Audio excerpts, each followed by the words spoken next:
You know, it's funny. People always expect you to stay the same. They put you in a little box, slap a label on it, and poof, that's it. That's all you'll ever be. Convenient, isn't it? They don't have to think about you, don't have to consider the possibility that you could evolve. No, no, no, that would be too dangerous. That would mean they'd have to adjust, rethink, change their little script. And change terrifies them. Oh, but here's the kicker. When you do change, when you start to think for yourself, when you step outside that carefully crafted box, they don't celebrate you. No, no, no.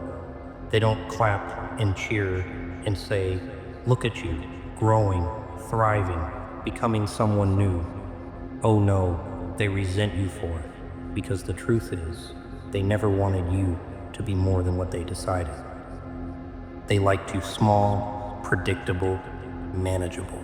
You were a character in their story, a pawn in their little game. They got to be the kings, the queens, the masterminds pulling the strings. And you were just supposed to stay in your place, dance when they tell you to dance, laugh when they mock you, sit still when they ignore you. But then something happened, didn't it? You stopped listening. You stopped playing along. You started thinking, really thinking, about who you were and what you wanted. And when that happened, well, the whole damn world started shaking. Because suddenly, you weren't small anymore. You weren't convenient. You weren't easy to control. And that's when the fear set in. Oh, they won't say it out loud. No, no, no. That would be too honest. Instead, they disguise it. They scoff, roll their eyes, whisper behind your back. Look at them. They've changed. They think they're better than us now. Better? Ha. That's not the problem, is it? No. The problem is, they see it now. You've outgrown them. And that terrifies them. Because when you outgrow them, when you stop needing them, when you stop chasing them, that's when they realize they never had power over you. Not really. Oh, they thought they did. They thought their opinions mattered, that their approval meant something, that their laughter was enough to keep you in line. But now, you're gone, and they're left alone with their own emptiness. Oh, and it drives them mad. They start reaching for you, trying to pull you back, trying to remind you of who you used to be. You've changed. You're not like you were before. Ha, of course you've changed. That's the point, darling. That's the whole damn point. But they don't want you to change. They want you to stay miserable, stay stuck, stay desperate for their approval. Because as long as you needed them, they could pretend they were important.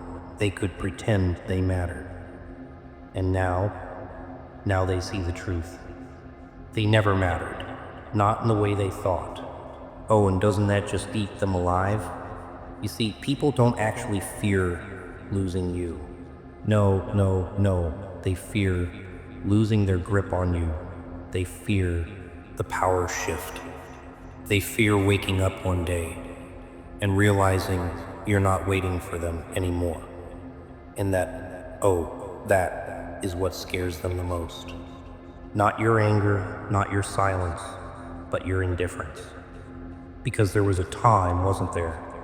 A time when their words could cut you, when their rejection stung, when their laughter hurt. A time when you would have done anything to prove yourself to them. But now you see them. You see them for what they really are. And they hate that. Because here's the dirty little secret.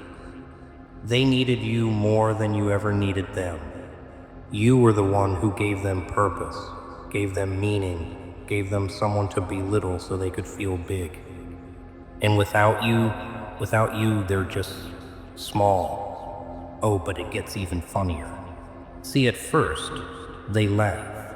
They think it's a phase, a little rebellion. They tell themselves, you'll come crawling back. And when you don't, When you keep growing, keep moving, keep rising, that's when they panic. That's when the whispers turn into shouts, the mocking turns into desperation. That's when they start trying to break you, drag you back down.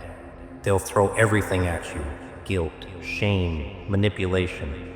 They'll try to make you question yourself, make you doubt what you know, make you feel like the villain for choosing yourself. But here's the thing about villains: villains don't ask for permission, villains don't wait for approval, villains don't need validation. And that, my dear, is exactly what you've become in their story. The villain. The one who dared to say, "No, I am more than this. I am more than what you made me." And that makes you dangerous. Because the moment you realize your own worth, the moment you stop begging, stop pleading, stop caring, that's the moment you become unstoppable. And oh, they hate that. They'll say you've lost yourself, that you're cold, that you're distant, that you've changed. But what they really mean is you stopped letting them control you. And that is the greatest betrayal of all. So let them talk, let them whisper, let them scream. It doesn't matter. Because while they sit there, trapped in their own bitterness, their own regret, their own fear, you are free. You're out there, living, laughing, thriving. While they're still stuck in the past, still trying to figure out where it all went wrong. But here's the thing, it didn't go wrong. It went exactly how it was supposed to. They just never saw it coming, because they never thought you'd outgrow them. They never thought you'd walk away. And now, they fear your absence more than they ever appreciated your presence. Oh, how tragic, how hilarious, how poetic. So go ahead, let them feel it. Let them sit in the silence. Let them realize. Because the best revenge, the sweetest, most delicious revenge, is simply never looking back. And that's the joke they never saw coming. Oh, but the story doesn't end there, does it?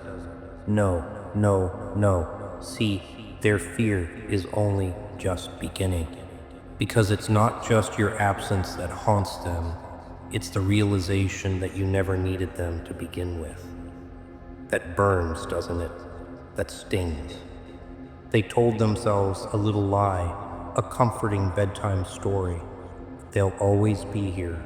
They need me. They depend on me.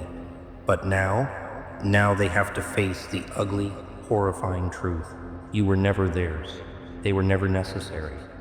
You played along, sure, smiled when they expected it, nodded at all the right times. But deep down, something inside you always knew. You knew they weren't the foundation you stood on. You knew they weren't the reason you were strong. And when the time came to let go, to leave, to become something more, you did it without hesitation. That's the real tragedy for them. Not that you left, no, that you didn't even flinch when you did. And now they scramble, trying to replace you, trying to find someone else to fill the void. But here's the twist. There is no replacement. There is no second act. Because what they lost wasn't just a person. No. It was a mirror. Ah, yes. That's the real trick, isn't it? You weren't just someone to them. You were a reflection, a little distorted, funhouse mirror that let them believe they were more than they were.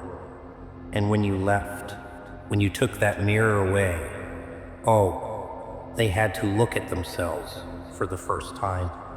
And they didn't like what they saw, because without you there, without you playing your part, they're left with nothing but their own emptiness, their own mediocrity, their own fear. And what do scared little creatures do when they're cornered?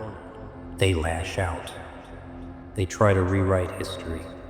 They were never that great. They weren't really that important. I never needed them anyway. Desperate little stories from desperate little people. Because if they admit the truth, if they admit that losing you broke them, oh, that would be too much. wouldn't it? That would be unbearable. So they pretend. They pretend they never cared. They pretend they don't notice your absence, that they don't check for your shadow in the places you used to stand. They pretend they don't wonder what you're doing, where you are, if you ever think of them. Oh, but you don't, do you? That's the best part. That's the punchline. They sit there, obsessing, seething, while you're out there living, moving forward, thriving, becoming more and more untouchable with every passing day. And that destroys them. Because deep down, they know. The person they tried to break, the person they underestimated, the person they thought would always be under their thumb, that person is never coming back. Oh, how beautiful, how poetic, how utterly hilarious. Because at the end of the day, their greatest punishment is not you hating them. No, no, no. Hate is still attention. Hate still means they matter. Their real punishment is your indifference. And that, my dear, that is a joke they will never, ever recover from.